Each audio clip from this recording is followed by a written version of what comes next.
कन्हैया अपने कमरे में दुबका हुआ दरवाजे की दरार से बाहर का नजारा देख रहा था। कुछ देर बाद रसोई विभाग का मुख्य द्वार कसकर बंद कर दिया गया। फिर वहां किसी कारण से हल्की धुंध छा गई, जिससे सभी मोटू भाई लोग पहले से भी अधिक रहस्यमय लगने लगे। कन्हैया ने देखा कि मोटू भाई लोग अब एक विशेष फूस की झोपड़ी की ओर भाग रहे थे। तमाम धुंध के बावजूद कन्हैया बड़े मोटू गब्बर के विशाल शरीर को स्पष्ट रूप से देख सकता था। यह पूरा नजारा बहुत अजीब था, इसलिए कन्हैया यह दिखावा करने की कोशिश में दरवाजे से दूर जाने लगा कि उसने कुछ भी नहीं देखा है। लेकिन ठीक उसी पल बड़े मोटू गब्बर की आवाज गूंजी। नौवे मोटू, मुझे पता है कि तुम देख रहे हो, चलो जल्दी से बाहर निकलो। हालांकि बड़ा मोटू गब्बर बहुत जोर से नहीं बोला था, लेकिन उनकी आवाज तुरंत कन्हैया पर भारी पड़ गई।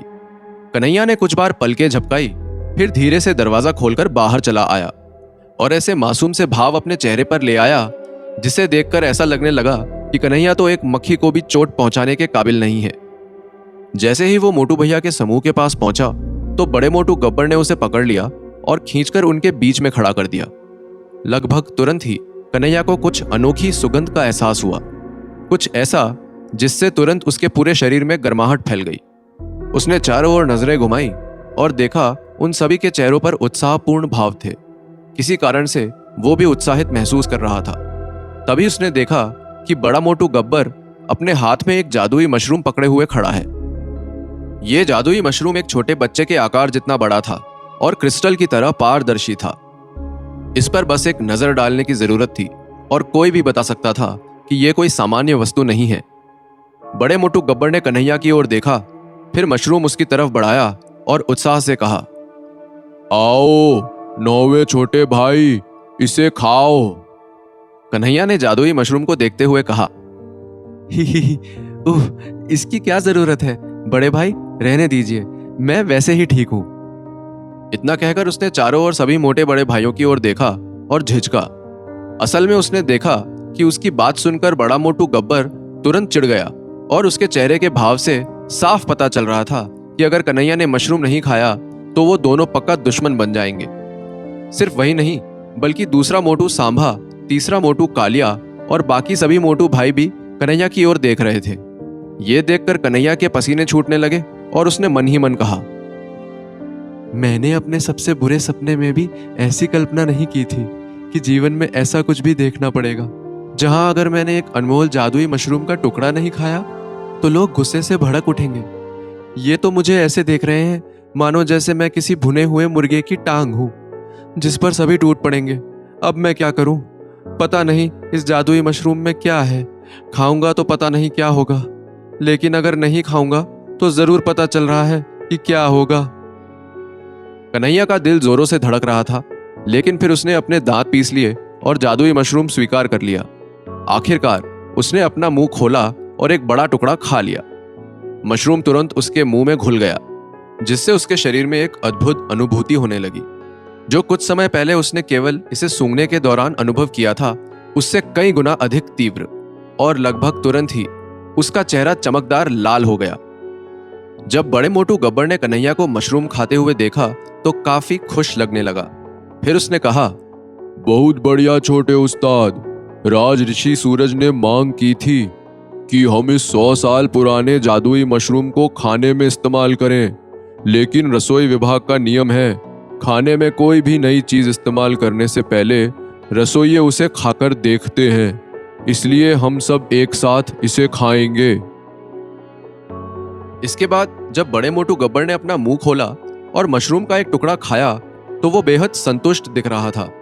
फिर उसने मशरूम को लाइन में अगले मोटू भाई को दे दिया और जल्द ही वो सभी मशरूम के छोटे छोटे टुकड़ों को चबाने लगे। अब जब वो सभी एक साथ मशरूम चबा रहे थे तो मोटू भैया का पूरा समूह कन्हैया को देखकर काफी खुश हो रहा था, क्योंकि आज वो आधिकारिक रूप से उनका भाई बन गया था। ये देखकर कन्हैया भी मुस्कुराने लगा और उसे पहली बार एहसास हुआ कि शायद इन सबके साथ जुड़ना उसके लिए काफी फायदेमंद होने वाला है। कन्हैया ने कहा, बड़े भाई, वो जादुई मशरूम बहुत स्वादिष्ट था। मुझे ऐसा लग रहा है मानो जैसे मेरे पूरे शरीर में अजीब सी ऊर्जा भर गई है। इतना कहकर उसने अपने होठ चाटे और अधीरता से बड़े मोटू गब्बर की ओर देखा। जवाब में बड़े मोटू गब्बर की आंखें चमकने लगी और हंसते हुए उसने शानदार ढंग से एक जादुई फूल निकाला, जिसे उसने कन्हैया को सौंप दिया और कहा, अब तुम्हें पता चला छोटे भाई कि हमारा रसोई विभाग कितना अद्भुत है। ये लो, ये जादुई फूल खा लो और तब तक खाओ जब तक तुम्हारा पेट ना भर जाए। कन्हैया ने मुस्कुराते हुए वो जादुई फूल ले लिया और जैसे ही उसने एक बड़ा टुकड़ा खाया तो उसकी आंखें चमकने लगी। इसके बाद बड़े मोटू गब्बर ने कुछ प्राकृतिक कीमती सामग्रियां निकाली जो सोने की तरह चमक रही थी और उससे एक सुगंधित खुशबू निकल रही थी। अब कन्हैया को बड़े मोटू गब्बर से किसी प्रोत्साहन की जरूरत नहीं थी। उसने तुरंत एक टुकड़ा खाया और उसे सीधे निकल गया। उस जादुई सामग्री के तीखे स्वाद ने कन्हैया को एक अद्भुत एहसास से भर दिया था। उसके बाद बड़े मोटू गब्बर ने एक अविश्वसनीय रूप से मीठा लाल फल निकाला। इसी तरह और भी चीजें बाहर आई, जैसे कि जादुई मशरूम, जादुई जड़ी बूटियां, जादुई फल और अन्य कीमती वस्तुएं। कन्हैया ने अन्य मोटू भाइयों की तरह उन सभी को खाया और खाते खाते उसने इतना खा लिया कि जल्द ही उसका सिर घूमने लगा। धीरे धीरे वो खुद को लगभग नशे में महसूस करने लगा। उसका शरीर गर्म होकर इस हद तक जलने लगा कि उसके सिर के ऊपर से सफेद भाप उठने लगी और देखते ही देखते वो खुद को एक गेंद की तरह मोटा महसूस करने लगा। जितना ज्यादा उसने खाया उतने ही ज्यादा प्यार और अपनेपन से बड़ा मोटू गब्बर और अन्य मोटू भाई उसकी ओर देखने लगे। अंत में उन सब ने एक साथ अपने पेट को थपथपाया और दिल खोलकर हंसे। अब वो सभी वास्तव में अपराध में भागीदार की तरह लग रहे थे। कन्हैया ने भी अपने हाथ और पैर फैलाए और वो भी दूसरों के साथ हंसने लगा। इसके बाद बड़े मोटू गब्बर ने कन्हैया को समझाते हुए कहा, तुम्हें पता नहीं है छोटे भाई, लेकिन बाकी जितने भी नौकरों वाले विभाग हैं वो अपने यहाँ के किसी भी नौकर को प्रशासन विभाग में भेजने के लिए खून तक कर देंगे, लेकिन हम रसोइये, हम ये सुनिश्चित करने के लिए मरने मारने पर उतारू हो जाते हैं हमें यहाँ से कहीं ना भेजा जाए। वैसे भी वहाँ कौन जाना चाहता है? प्रशासन विभाग के बारे में इतना अच्छा है ही क्या? यहाँ रहकर हम अपनी मर्जी से काम करते हैं, अपने हिसाब से रहते हैं और जी भर के खाते हैं। आखिरकार इंसान की जिंदगी का मकसद होता ही क्या है? खाओ पियो और ऐश करो। हम सब यहाँ रसोई विभाग में रहकर वही तो करते हैं।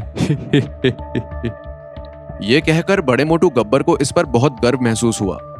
फिर जैसे ही उसने बोलना समाप्त किया तो उसने एक जादुई पौधे की जड़ निकाल ली।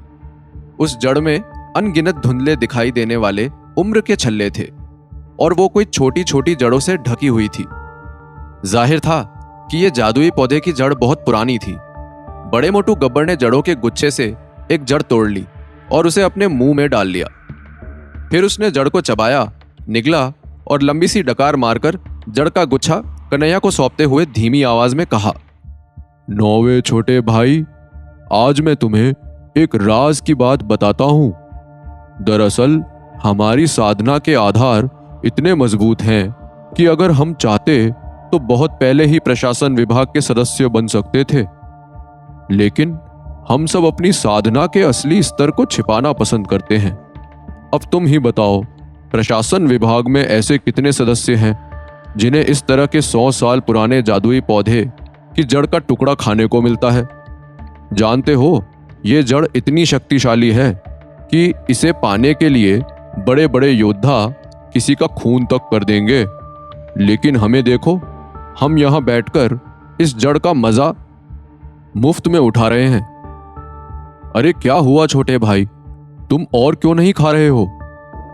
असल में अब कन्हैया का पेट इतना भर गया था कि वो सीधे देख भी नहीं पा रहा था। उसने कहा, बड़े भाई, मेरा पेट भर गया है, मैं वास्तव में दूसरा निवाला तक नहीं खा सकता।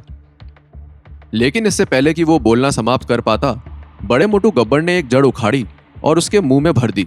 फिर उसने कहा, अरे खाओ खाओ नौवे छोटे भाई, तुम बहुत दुबले पतले हो, इतने दुबले पतले कि इस शहर की लड़कियां तुम्हें पसंद ही नहीं करेंगी।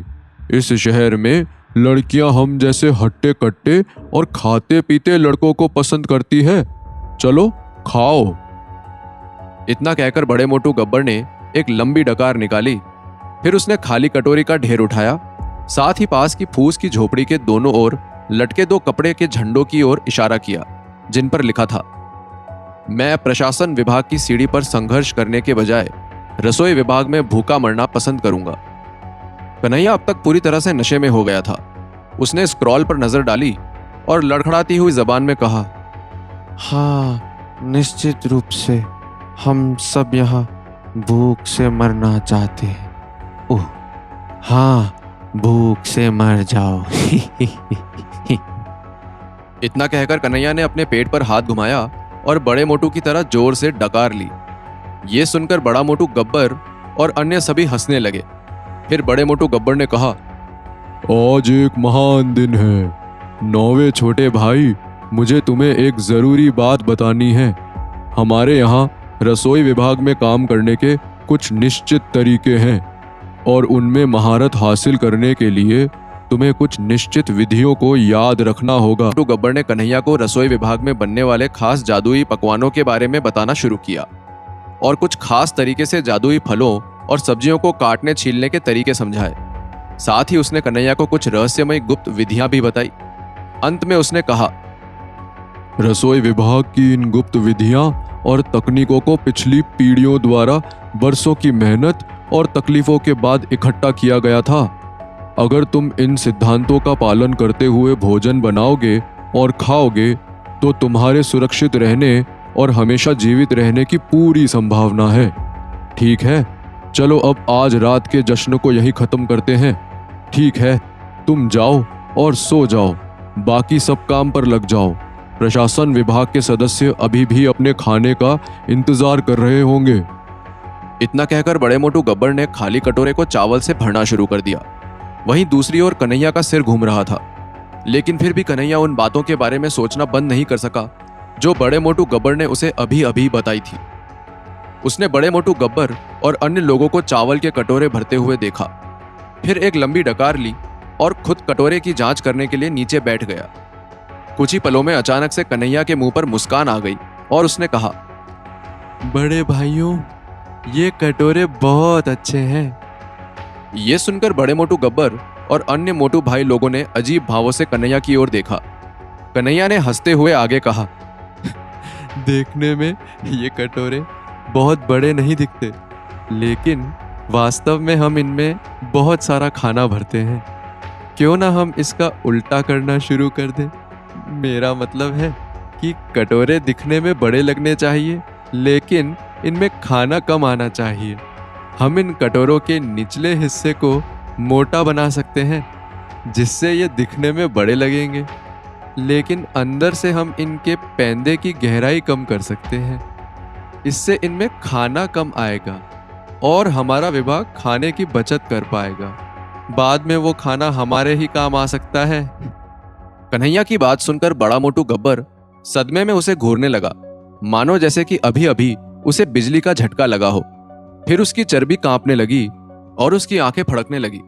बाकी मोटू भाई लोग भी हाँफने लगे और उनके मोटे शरीर भी कांपने लगे।